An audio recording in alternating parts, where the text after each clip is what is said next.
Well, here we are, another episode in the I Trust You camp at Envision, sitting here with Kevin O. Yes, stoked to be here with you, Julian. Definitely, man. First, I want to invite everyone who's listening to this. This is going to be a sound immersion. You're with us in the jungle. We're here at Envision Festival, so you'll hear bugs in the background and like people speaking on stages, but we're doing our best to zone into this unique constellation. Yeah. Yes, this is dope, and we've done this now. How many years? Like, we definitely did an episode last year. Yeah, 30 in a row. Yeah. Yeah.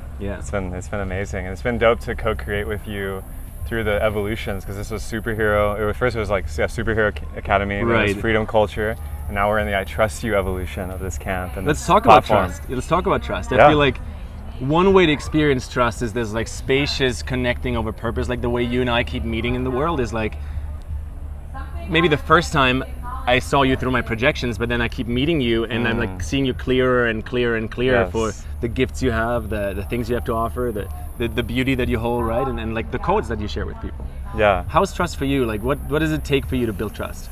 I mean, the fastest way to build trust for me is shared experiences, which is like where we've been blessed, you and I, to be in all these like containers together. Like, I don't know if we've hung out outside of an event. No, we haven't yet. I guess we kind of have. 2 days ago at a waterfall. Yeah. Totally. Yeah. Like before and after events. But yeah, for me to trust someone, like I see trust in the vein of like, who do I want to be friends with and companions with? Who do I want to do business with? And then who do I want to like be intimate with? Or like, you know, and like, so there's a trust level on the relational scale, which goes all the way from like your beloved life partner all the way to acquaintances. And then somewhere in the middle is business partners, co-creators, collaborators. And the fastest way to build it, and I think the only way to build it, is shared experience. So immersive experiences where like we overcome challenges together, because trust doesn't mean anything unless it's tested. I like that, because you know, trust is a very complex experience for, I think, each individual. There's this famous Brené Brown TED Talk about trust where she breaks it down into all these layers, and I've interviewed over 100 people on the question of trust, and the answers vary so widely. And I like what you're saying, unless you actually test the trust, if it is upholding with your integrity, with what you want to create, with how you create, it's not worth a lot, right? Right. How do you scan someone for? Well, scan someone sounds objectifying, but like, how do you connect with someone on that level for business? Because sometimes, you know, you meet someone and you know, okay, we can collaborate, but then where do you do that first experience? Like, do you just go into like a beta mode, or? Yeah, I mean, I definitely scan people. Like, I think it's healthy to have that left brain. Like, okay, is this person walking their talk? Like, how are they speaking? How are they embodied? Like, posture is a huge piece, languaging. And then it's really like, can they execute and uphold and be in integrity? So, for example, if I was going to do business with you or someone, then I would want to be like, okay, so what do you want to do? What's here? Okay, this is here, this is here. We both create media. That's a simple way we could do it. So to build trust, it would be like, okay, well, we're going to do a podcast, or we're going to meet and do X, Y, Z. Are we going to be there on time? Are we going to do what we said we were going to do? And then when we did it, are we going to feedback and actually create shared reality afterwards? Boom, +1 to trust. Okay, now we can do it again. It'll be easier next time. And now when money's involved, like say I was going to like throw a retreat with you, or create a program, a course with you. Now it's a whole nother layer, because, you know, money itself is a store of value, which is a store of trust. So how we're flowing finance is a whole nother layer of trust, because it's like, can I trust you to do what you said you were going to do, which is going to provide value to others while also flowing abundance to us. And then that relationship I've experienced is one of the most testing of trust. Right? Interesting that you bring up the money and trust kind of connection, because even in our like game A reality, right, like phase 1 or however you want to call that, those words show up in the money realm. Like money bonds are called trusts for a reason, right? It's like we're investing in our desire for more appreciation of currency into a trust, which that's where I think it became so weird in our society, because it really kind of fucked this cluster, because often those trusts actually don't embody an integral structure. And now we're transitioning into phase 2 and creating value in this kind of way. So yeah, let's riff on this a little bit more going into your work. I want to hear about your specific work, your offerings. Like, we're at the beginning of 2020, right? We're going into this golden decade, and Cav has a lot to share. So yeah, man, I mean, I just got off the stage doing a little talk on Flowstate's Golden Age Humanity, and that's where a lot of my energy goes in private coaching. So, you know, I coach one-on-one clients. I'm launching a mastermind right now, and for me, you know, I'm building a lot of trust around high performance in creating impact through media, social media, video, and getting positive memes out in the world. Yeah. And then more importantly, like I'm really in on building empire. So I want creatives that are more on the side of expression, maybe they're in the hippie spectrum or the conscious community.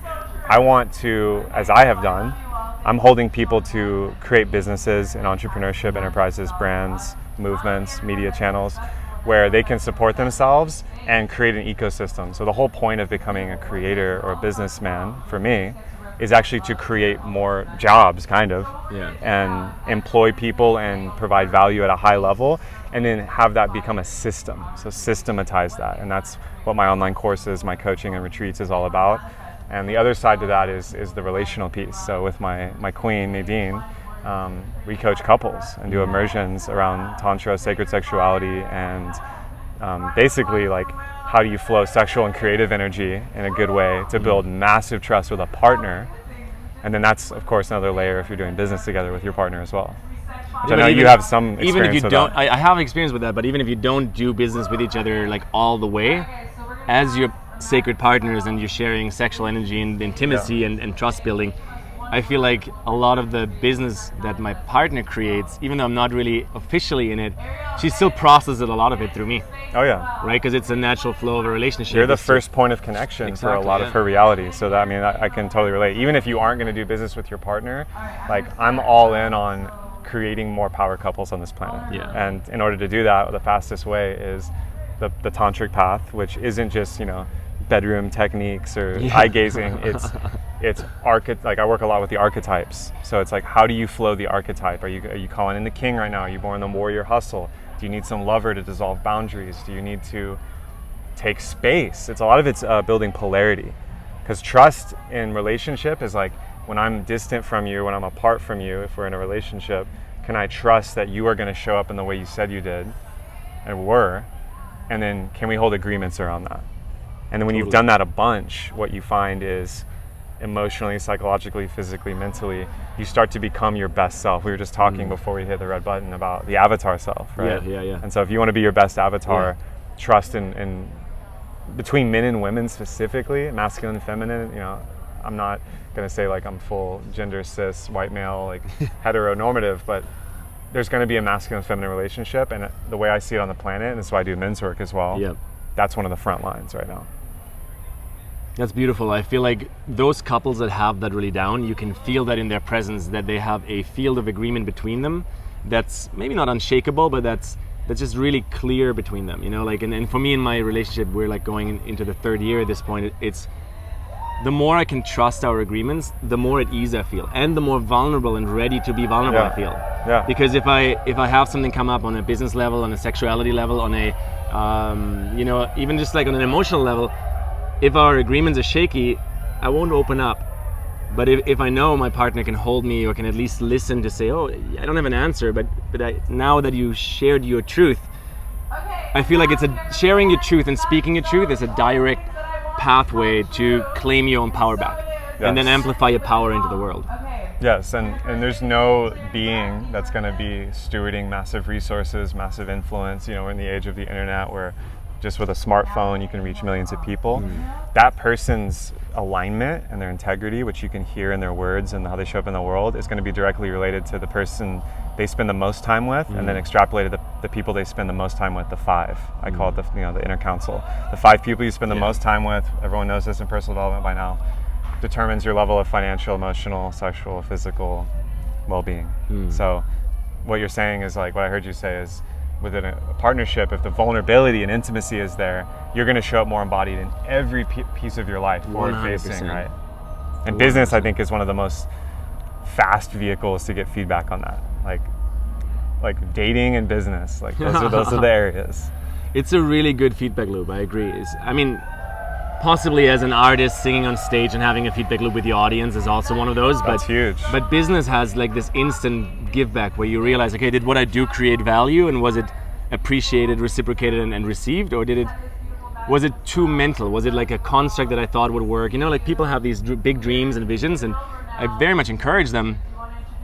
But if your vision isn't implementable today, next week, in a small prototype, you're probably not really that close to the truth. You're still in the like lofty, airy-fairy, dreaming the dream, right? Yes.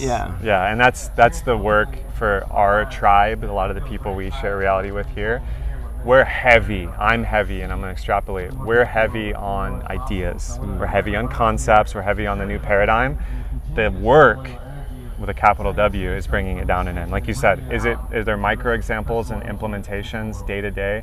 This is why I teach morning routines and like physical practices, because you got to bring and flow that energy down and in. And you know, to keep railing on entrepreneurship, I think business is one of the most powerful vehicles for spiritual development and embodiment. And we need more embodiment in the world. We don't need more information and concepts. We have a glut of that online. 100%. We need more embodiment where people are, I feel like, daring to lean forward into that next wave of what it means to be a human. Like let's kind of segue from that into the brotherhood work you do, because I feel like among men this is a real topic that a lot of us have closed up to other brothers out of conditioning, out of the archetypes we've been trained. But then for me, like years and years and years ago, when I realized, wow, there's a strength in brotherhood and a strength in vulnerability, it actually allows me to bring some of my ideas and visions into a real context and test it with someone and be like, hey, like am I real there, or am I just like high on a dream, you know? Totally. And this is why I think men's work is the next big wave. Like Esther Perel, who's one of the leading experts on relationship, she speaks about the 20th century as the century of the feminine, you know, the women uprising, the 60s, the 70s, women's empowerment, like breaking the glass ceiling, embodying sexuality, the Me Too movement, coming into harmony. The 21st century will be for men, where we get to do the same thing on the other side, where men get to reach new levels of embodiment, humility, the archetype of initiation and the rite of passage. And this is the work I've been blessed that I didn't even choose it. It found me. And I've been doing work with Sacred Sons and this huge movement of men now that are blowing up in Southern California and really all over the world now. And I've facilitated all of their convergences and now have been coaching men, and I actually just filmed a course in Austin called Masculine Mastery, which is going to be an online course taking men through King, Warrior, Magician, and Lover, which are the 4 archetypes. In the book by Robert Moore and Gillette is taking the Jungian idea of archetypes into the male energy body and the psyche, where a lot of men on this planet are collapsed in their warrior, for example. So they've not learned how to use aggression and decisiveness in a healthy way. It's coming out in shadow ways, and this is why we see all the abuse and all the toxicity that's so trending in mainstream media. And so men's work in these men's retreats, which me and Luke Cohen will be doing a panel on that Saturday, where we're in the talks right now and prototyping our own brand of men's work. You know, this is what's needed. We need brothers to be together, circle up, get healed, and so you got to be seen in connection to other men in your wounding and vulnerability, which is the first hard part. It's the hard part. You got to get a little naked, and then we get to create dope shared reality. How do we want to show up for women? How do we want to be guardians in community? How do we want to relate to our bodies, like we were talking about earlier, competition, martial arts, and sports? There's this whole energy of the masculine that has not been channeled or stewarded, and so that's one of the stands I'm taking as a voice, is like we get to do that now. It's time. We get to do that now. I feel like it's very real, because a lot of people have these association issues with things like anger or aggression, right? Like, but those are raw energies that in themselves, I don't think they're hurtful. Right. That it depends on the way that you allow them into the field, into your work, into your relationships. If you're able to channel your aggression into your singing voice, and you can bring this anger into the breathing, opening, and like, oh, there's a complete different frequency to it. Right. I mean, if I project this onto you and like try to hurt you with it, then we're the toxic scarcity experience of it. Right. But really, I think not even just men, but all humans experience these multiple layers of emotional states, of archetypal like experiences, and so I think we'd be pretty lost unless we learn how to refunnel them consciously, because if we're trying to label things as us and them, or this is conscious or not conscious, which has been done for a long time, it just turns into this like bullshit wheel, It's a negative feedback loop, and a lot of the mainstream media on the planet right now is really committed to holding that fear loop, and we're breaking out of it in this scene and in this community, because like positive planetary culture is here. It's just how much you want to like live into it, how much you want to tell the story. That's another one of my core elements is I'm a storyteller. Yeah. So I'm here to be a bard and a storyteller for a new paradigm of masculinity, a new paradigm of masculine and feminine coming together, divine union, and a new paradigm of how humans are co-creating. So the way to shift from the negative paradigm loop to the positive paradigm loop is pretty simple. Radical ownership, authority, authenticity, integrity, and really like taking responsibility for everything. We're ending victimization. Yeah. Victimization and the rescuer perpetrator triad loop is what's kept a lot of humanity looping. And so no matter how you cut it, what you and I are doing and what a lot of people here are doing in different aspects of the Indra's net, right? They're all different jewel reflections, is ending victimization, straight up. Yeah, I mean, this is very prevalent even if you just look at the way we're still identifying as nation states and political games. It's like we're wanting those leaders to own the solutions, but at the same time, as a collective general, we're like, it's actually not my responsibility, it's the leader's responsibility to guide. And while that makes sense in the mind, it really doesn't make sense with what you just said, with this clear like new slate in which we enter phase 2 with radical ownership, radically owning our own energy, our own power, and therefore also our own yes and our own no, right? Right. And this is the piece that a lot of the geopolitics has done a poor job of, right? Historically, is the people giving away their power. When the whole point of a public servant, of a president, of a prime minister, whatever, a general, is they're the ultimate servant in the kingdom. This is the king archetype. The king should be the ultimate servant in the kingdom. So that means humility is a piece, clear vision, like where are we going? If you're going to be a leader, you got to see where the collective's going and see it clearly. Yeah. And then with empowered speech, which is that accountability piece, the ownership piece, you get to implement it and be a leader. We need more leaders that are surrendered and not dominating. We need more leaders that are fully transparent and integrity, not with all these secret budgets and programs and scandals. Like every day there's like 10 more scandals in the news. It's because the old paradigm was really based on deception, and the new paradigm will be based on and is based on authenticity and transparency. It's open sourcing. It's reflecting in our tech too. Right? Yeah. Trust. We're back at trust. Back at the foundation, I would say, is like without trust, transparency, and like self-guided leadership or self-organizing leadership is really hard, because you know, once you and so this is kind of the discussion I've been on with actually my dad for like decades now, is like this idea that there's a perfect state of humanity, or like the perfect human, even like this Jesus idea and other religions, other figures. That's very misleading in this sense, because I feel like while we are here to embody these mastery codes and are masters in training in that sense on this lifetime, we will do great things that will still have repercussions that are positive and negative. You know what I'm trying to say? Is that that we can't just wait till something is so perfect that it's solving all of our problems. We got to actually innovate and test and try and be. I think we have to, like in the regenerative kind of culture experience now, when we look at climate change or pollution and cleaning up that pollution, we got to try some of these things and realize, okay, so it didn't work with algae in the ocean. Maybe it works with the mycelium. Maybe it works with the actual technology that we build. But unless we give those like ideas and innovative approaches testing ground, and testing ground also to possibly fail. We'll be in this like shock paralyzation where we're like, this looks good, but we're waiting for the perfect thing. It's like waiting for your perfect partner. It doesn't make sense. It doesn't make sense. You have to fail forward. You have to fail forward, and failure is not a bad thing. Like it's been, you know, in the whole culture of the US, for example, in the school system, failure is seen as the worst thing. It's all about success at all costs. But nature doesn't work like that. Evolution itself is using recombination of many failures, which are just imperfections of the perfection. And like what I heard you say around like waiting for the perfect partner as solution is the nirvana fallacy. It's the nirvana fallacy, like samadhi fallacy. I'll wait for nirvana before I act. Well, the planet's demanding us, we act now. Like we don't have time. We do have all the time in the world, and there's some urgent shit going on. Sociopolitically, you know, all over the planet, environmentally, relationally. So the willingness to fail is actually a hallmark of a leader who's willing to go there, because what's the worst thing that happens when you fail? You learn.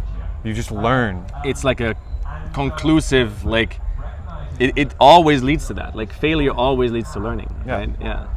Yeah, I kind of wish on the education side of things that like failure was taught in schools and in our upbringing, so that we're encouraging this entrepreneurial failing to understand, because when we really learn from our historic mistakes, things are possible. Like maybe let me ask you this question, like what do you think it actually takes for humanity to or individuals to make this step across the bridge and learn from our own mistakes, learn from our actual history? Because collectively, I don't think we really got this whole reconciliation thing down, you know? Yeah, I mean, I was reading some of his stuff last night. Aldous Huxley, I think it was him that said, the lesson of history is that men do not learn from the lessons of history. And like, we're doing the same things that many empires did before. If you look at the United States, for example, positioned as they are with fucking panopticon level media and all this stuff, you know, it's no different than ancient Greece, classical Greece, no different than Rome, Han Dynasty China, the Mayan classical empire. We're reaching a peak in technology and the singularity of all the best governance models, the best technology models. And what happens is we get to fail forward and actually feel a new paradigm of humility. Like the short answer to your question is, when the ego is brought under rein, and it's not like suppressing it, but putting it in its proper position. The human ego is a perfect servant, as with the mind, as a tool to help us navigate the environment and create a positive planetary paradigm. When it's put in the master role, where it should actually be soul and intuition, what we get is a zero-sum game.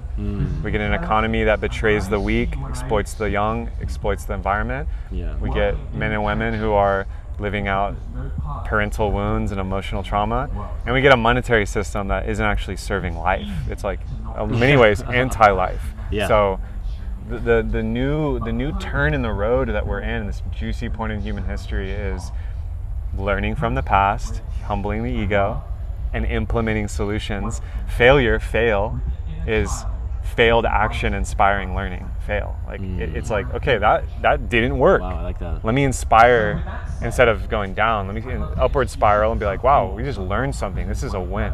Next. And if governments implemented that, I mean, what would we see in like 10 years? Yeah, collective structures implementing that to me it seems like a natural way. Like it seems like connecting ourselves as nature to nature, because that's how it works in nature as well, right? Like species evolve based on not being the fittest in the sense of the strongest, but the most adapted to the environment in which they can thrive in. And I, like, on a personal note, I feel like I've learned this failure lesson through learning languages so much, because, you know, when you learn a bunch of languages, what happens is you kind of have to decide, am I going to stay stuck with my toolkit? And I'm going to be safe in my toolkit and I can say, hola, ¿qué tal? And like, yo quiero un café. Or do I lean out and like try a bunch of things that I know people won't really understand, but based on the feedback I get, I'm learning new nuances. And so for me, that was like a very early personal experience. But how to bring this into the collective context, I think,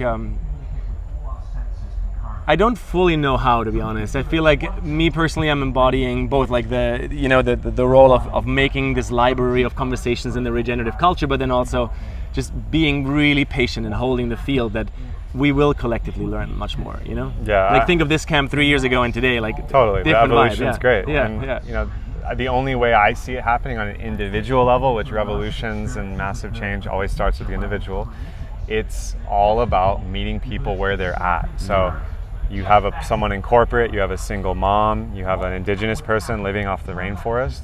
Meet them where they're at, and you can't teach or come over them and be like, do this, do this. You can hold a frequency, you can embody, and it's a more yin approach where it's like, hey, this is what I'm gonna do. You're welcome to join me. I'm in surrendered leadership. I'm in co-creation with Earth and humanity. What can you bring? Because everyone has a piece of the puzzle. Everyone's playing a note in the symphony. And so if you empower all individuals to play a note in the symphony and then have collective agreements, you then have a superorganism, and then the superorganism is going to embody the fractal of the individual at that level. So, and a lot of people maybe are confused about how to contribute. And so a good leader can invite them into a role. And then maybe through failed action, inspiring learning, they'll get closer and closer to their actual dharma, right? Yeah, I will take this from this conversation for sure. Like failed action, inspiring learning. It's a good way to see the word fail. This is Kevin Orosz, everyone. Thank you so much for making the time again. Yeah, bro. It's always a pleasure to rap with you and riff with you. Such a G. It's so good to be here again at Envision Festival. Come out next year. Yeah. Yes.